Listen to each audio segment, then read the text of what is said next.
This is your Monty moment. I'm Johnny Montalbano. Well, it's already week 9 of the college football season. We are just days away from the first college football playoff rankings, which are going to come out next Tuesday. And in years past, we spoke about this last week. In years past, you already would know who your 4 teams would be in the playoff. You would just be trying to figure out seedings, rankings. But this year, it's wide open. I mean, you're looking at 7 teams for 4 spots here, as many as 7 teams for 4 spots as we come down the stretch. And last week, Clemson being able to get past Syracuse, really the big story of the week, because Syracuse led for most of the game, and we know about Clemson's struggles and the benching of DJ Uiagalelei for Clemson, but they were able to come back and win, but in the process fell to number 5 in the AP poll. And when you look at it, and you look at Clemson's season so far, it looked like they had been starting to turn things around. DJ had started to play better. They had been winning. They are still undefeated, but if you've been watching their games, they just haven't been as explosive as in years past. And I tell you, if you look at it right now, I don't know if I could sit there right now and tell you that they are a top 4 team in the country. I mean, you're looking at the SEC, which right now is making a very, very good, legitimate case for 3 teams in the playoff, between Georgia, Tennessee, and Alabama. Even though right now Alabama is not in the top 4, I think they're going to find a way to get back in there, even though this is probably not the best Nick Saban team that he's had down there. But I tell you what, it's really, really wide open. Georgia, obviously, we know is going to be in there. Ohio State is right there, number 2. Tennessee's moved themselves up to 3.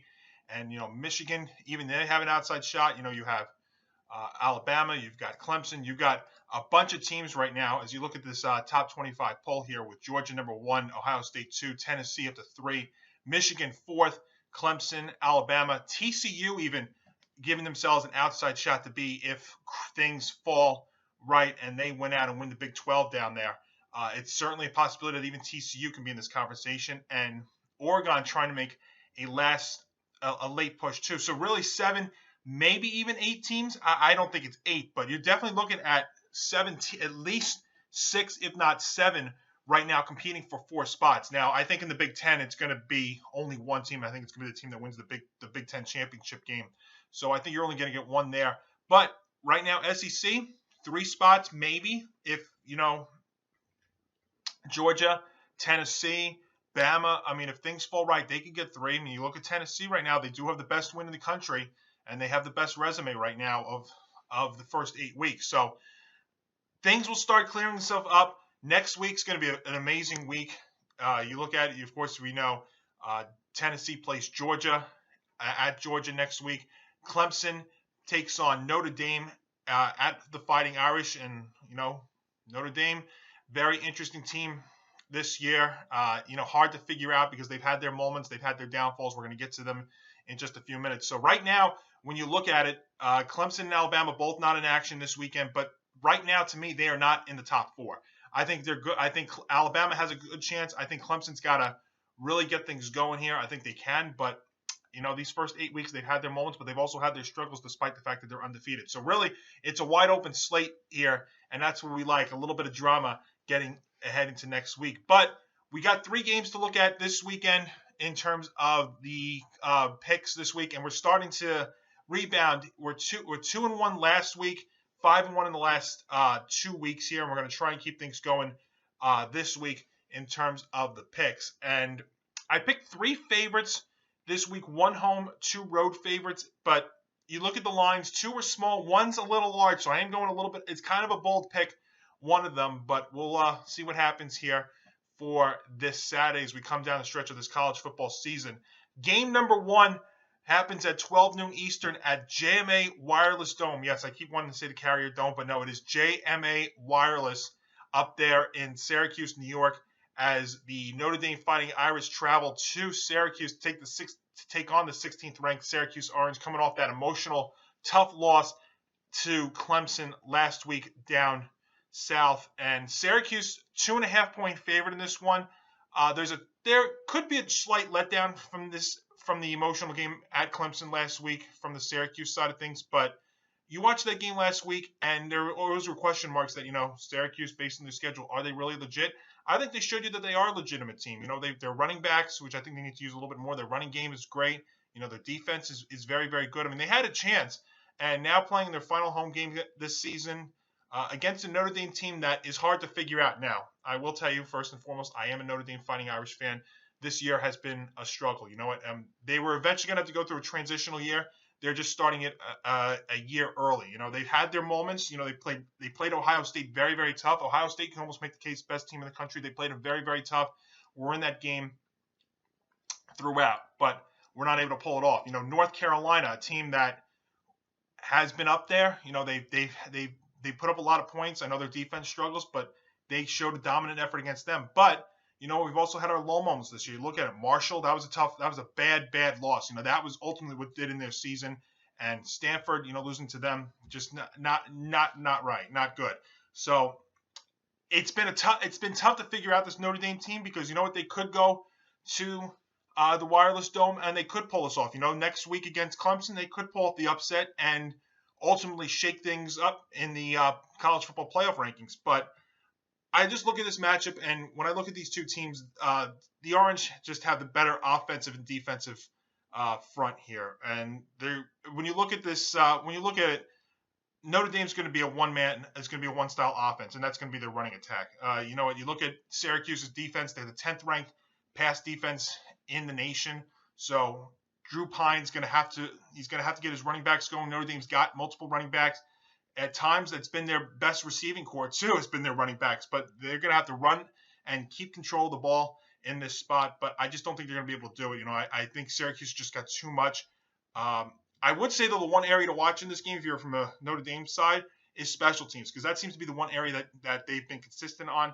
But in the end, Syracuse just too consistent, too much the better team. And with a low line, I'm comfortable enough to take this. So I'm going to take Syracuse laying the 2.5 in game number 1. Game number 2, a team that I just talked about in the open there, 7th ranked TCU. They're trying to keep their college football playoff ranking, possibly a chance to get into the playoff alive. I know it's kind of a long shot when you look at them, but if things go crazy throughout, they might have a chance. They go undefeated and win the Big 12 championship game. But this is kind of a sneaky matchup for them. They go on the road to take on the Mountaineers of West Virginia at 12 p.m. Eastern on ESPN. And when you look at it, the challenge for Max Duggan and for the 7th ranked Horned Frogs is find the same motivation and the passion that they played on the road again as they have in their previous 4 games. They're one of 6 undefeated teams left in the FBS, and they do have wins over Oklahoma, Kansas, number 9 Oklahoma State, and number 22 Kansas State, seeking a Big 12 championship game for the first time since 2017, but have a few more challenges to overcome. 3 of their final 5 games are on the road, and in this matchup, in the history, not on the side for the Horned Frogs. TCU 0-6 against the spread in the last 6 meetings, 0-4 in the last 4 visits to Morgantown, and Morgantown's a tough place to play. West Virginia can pull off a sneaky matchup. They're not as bad as their record indicates, but to me, it's tough to see how West Virginia wins this one. They do have they're going to have the home crowd on their side, but that's pretty much going to be it. And if TCU pulls away early, hard to see how that home field advantage plays any indication here. History is going to tell you to take West Virginia. So this is kind of a bold pick, but I'm going to lay the 7.5 that TCU is getting here and take them to win and cover in game number 2. So TCU laying 7.5 is the pick here for game number 2. Game number 3 is a team that I went to last week, and also is a team that I'm going against. It seems like I've been doing it a lot this year, and it's 15th ranked Ole Miss traveling on the road to College Station to take on Texas A&M, 7:30 p.m. Eastern kick on ESPN. And Ole Miss, look, I took them against LSU. They stumbled last week, but they still have a chance at the SEC West Division. Meanwhile, while Ole Miss stumbled last week, the Aggies are just continuing to stumble, period. And, they've lost 3 straight. They haven't lost 4 in a row since 2005. And also mired in this losing streak is that A&M indefinitely suspended 3 players, all true freshmen, for violating team rules: defensive back Denver Harris, receiver Chris Marshall, and offensive lineman P.J. Williams. And this is the second time this season that A&M has handed down suspensions to members of its highly touted 2022 signing class. So It's a rough time there for Jimbo Fisher. Now, that all being said, College Station is a tough place to play. Ask Miami, who looked like a powerhouse at the time, went to A&M, lost, and have never recovered. But you look at this game also, and could this be a tough place to play for the Aggies after all the suspensions and after all the hype that Jimbo brought into this season? We all remember in the offseason him and Nick Saban over there at Alabama going after each other, and has not been able to work out. And as far as Ole Miss goes, I think last week showed that their matchup against LSU, I think showed that Brian Kelly and LSU actually might be further along than we originally thought. It's been a good year over there for them. But here's the thing I look at in this matchup. Ole Miss can score a lot. A&M cannot. So even though it's a tough place to play, it's a low enough line. I'm going to take the Rebels to bounce back, win, and cover, laying 1.5 on Saturday night. So 3 favorites for me this week in our picks. I'm taking Syracuse laying 2.5 at home against Notre Dame. I am taking TCU laying 7.5 on the road at West Virginia, and I'm going to take the Ole Miss Rebels laying 1.5 on the road at College Station against the Texas A&M Aggies. So, of course, first college football playoff rankings, they come out this upcoming Tuesday night, November the 1st. So we'll react to that. We'll look ahead to some huge matchups next week in college football, including Alabama, LSU, Clemson, Notre Dame, and so much more coming up as we come down the stretch of this college football season. And for more content, whether it's Game On or episodes, the college football Monty Moment picks, or NFL picks every week, check out our YouTube channel at ETB Network. And of course, for more like us on Facebook and Twitter at Game On ETB. And you can follow me on Twitter at Montalbano NY. This has been your Monty Moment College Football Edition. I'm Johnny Montalbano.